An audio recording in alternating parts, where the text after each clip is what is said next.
आप अपने आप को टाइगर कहते हैं, लेकिन मैं कहता हूं वो एक लोमड़ी स्वभाव के आदमी है जो पूरे समाज को ठगने का काम कर रहे हैं। पूरे समाज को लिच्चड़पंथी से एकदम भर दिए, अभद्रता से भर दिए। इन लोग का उनका पुराना वीडियो अगर आप देख पाइएगा उसमें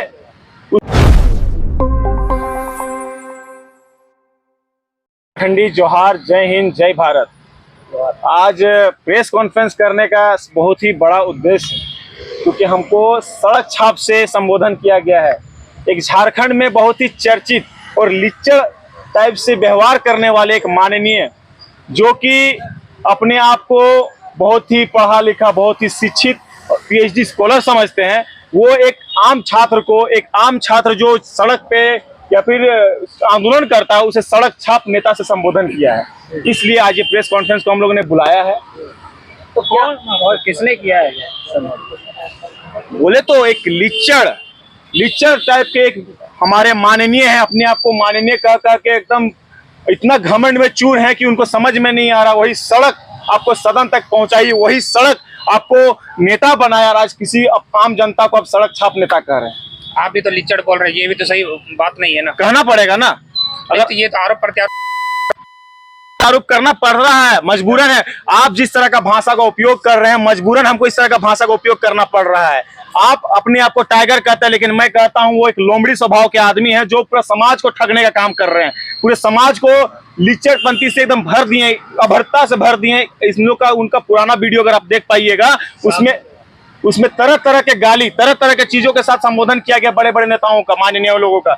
अभी वो कहते हैं कि हम माननीय हैं, हमें सवाल करने के लिए कम से कम आपके पास 25 से 30% वोट होना जरूरी है, तभी आप हमको सवाल कर सकते हैं। हम उससे पूछना चाहते हैं वो माननीय जी से कि क्या इससे पहले आप जब 25 से 30% वोट नहीं लाए थे, उस समय आप जो बाबूलाल मरांडी जी को गाली देते थे, सुरेश कुमार महतो जी को जो गाली देते थे, उस समय उसके बारे में क्या कहेंगे? आज आप माननीय बन गए हैं तो आपको लग रहा है कि नहीं गरिमा है उसका। उससे पहले उस माननीय जी का गरिमा नहीं हुआ करती थी।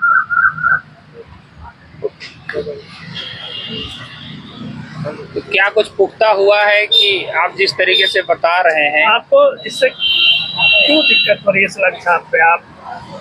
मुझे दिक्कत नहीं हो रही है, मुझे बहुत खुशी हो रही है कि मुझे सड़क छाप से संबोधन किया गया है, क्योंकि मुझे सड़क छाप होना मेरे लिए गर्व की बात है। लेकिन उनको ये बात समझ में नहीं आ रही है, बात शायद भूल गए हैं कि वो भी कभी सड़क छाप हुआ करते थे। यही सड़क उनको सदन तक पहुंचाने का काम किया है। ये सिर्फ बबलू महतो को सड़क छाप नहीं कहा, ये सिर्फ बबलू महतो के लिए सड़क छाप का जो शब्द उपयोग किया, बबलू महतो के लिए एकदम ही नहीं था।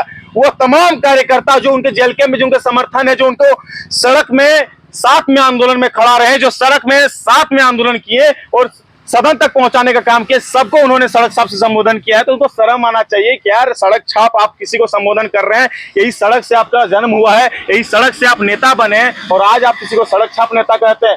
आपको एक वीडियो दिखाते हैं माननीय जी का। इससे पहले जब माननीय वो नहीं थे उस समय इनका संबोधन देखते हैं, उनको आप ये वीडियो देख पा रहे होंगे। देखिए,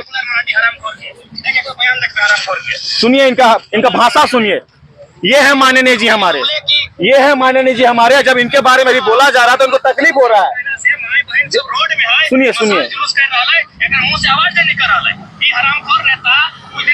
कितना अच्छा गाली दे रहा है। इतना टैलेंटेड आदमी, इतना टैलेंटेड नेता, इनको मैं चैलेंज करना चाहता हूं आने वाला भविष्य में आप जो सदन में जाकर जो घमंड दिखा रहे हैं, वहां का जो गर्मी, वहां का जो एसी का ठंडा ठंडा हवा खा के जो चर्बी चढ़ गया है, उस चर्बी को मैं निकालने का काम करूंगा आने वाला भविष्य में। मैं आपसे चैलेंज करता हूं, जहां से आप चुनाव लड़िएगा वहां से हम चुनाव लड़कर आपको हराने का काम करेंगे। ये सड़क छाप नेता एक आम छात्र नेता नहीं है। मैं छात्र नेता हूं, मैं एक छात्र नेता और छात्रों के लिए मैं हमेशा खड़ा रहता हूं। जेपीएससी आंदोलन छात्रवृत्ति को आप मेरे बारे में जान के लिए, मैं झारखंड छात्र एक संगठन अपने बहुत ही अच्छी तरीके से, एक सामूहिक तरीके से मैंने चला के दिखाया। अभी तत्कालीन मैं आजसू पार्टी में एक प्रदेश कार्यकारी अध्यक्ष की भूमिका में निभा रहा और मैं इसे विश्वास दिलाता हूं कि मैं उस पार्टी को भी बहुत ऊंचाई तक लेके जाने का काम करूंगा। हर छात्रों का समस्या में हमेशा खड़ा रहता हूं और कोई माननीय हमें सड़क छाप नेता कहता है, सड़क छाप। तो आज फ्यूचर में आजसू से आप डुमरी से चुनाव लड़ेंगे जयराम महतो के विपक्ष में? जहां जयराम महतो लड़ेगा हम वहीं से लड़ेंगे। अभी हम उसको कहते हैं। देखिए, बात यहाँ चुनाव की बात नहीं है। उनको लगता है कि मुझे लोकप्रियता भी मिल गई तो मैं कुछ भी कहूंगा, कुछ भी करूंगा तो लोग मुझे प्रशंसा करेंगे। किसी को भी कोई भी चीज से संबोधन कर देंगे, किसी को भड़ुआ बोल के पार कर जा रहे हैं, किसी को जो मन में आ रहा। बहुत उनका तो टिप्पणी, बहुत पहले का टिप्पणी देखिएगा तो बहुत अभद्रता तरीका से वो टिप्पणी किया गया है। मैं उनको चेतावनी देना चाहता हूं कि आप माननीय है, अब आप बार बार कहते हैं पीएचडी स्कॉलर है, पीएचडी स्कॉलर है। जो गुर्दा गुर्दा जो पढ़े हैं ना, मैं आपको ओपन चैलेंज करता हूँ, जिस टेबल में आपको बैठना है, जहां बैठना, दिन हो रात हो, मैं आपको ओपन चैलेंज करता हूँ, आइए बैठते हैं और साथ में बात करते हैं कि क्या गुर्दा गुर्दा आपने पढ़ा, क्या आपने मोरल साइंस नहीं पढ़ा, क्या आपने मोरल साइंस का कोई भी ज्ञान को नहीं लिया, आपने बस गुर्दा गुर्दा पढ़ लिया। मोरल साइंस में क्या कहता है, बड़ों का सम्मान करे, सम्मान कीजिए। मैं आपसे 10 साल छोटा हूं, मैं आपको बहुत सम्मान करता हूं, बड़े दादा के तरफ आपको शुरुआत से मैं आपसे संबोधन करा, लेकिन मजबूरन हमको आपको लिच्चर वाला जो भाषा होता है ना, देखिए बात ऐसा है ना, समाज में को लिच्चर और कीचड़ से जितना दूरी बना के रखना है रहे उतना अच्छा होगा हमारा समाज के लिए। ये लिच्चरपंथी का हद पार कर दे रहे हैं और कीचड़ पूरे समाज में फैलाने का काम कर रहे हैं। अच्छा वो एसी वाले नेता हो गए हैं वो।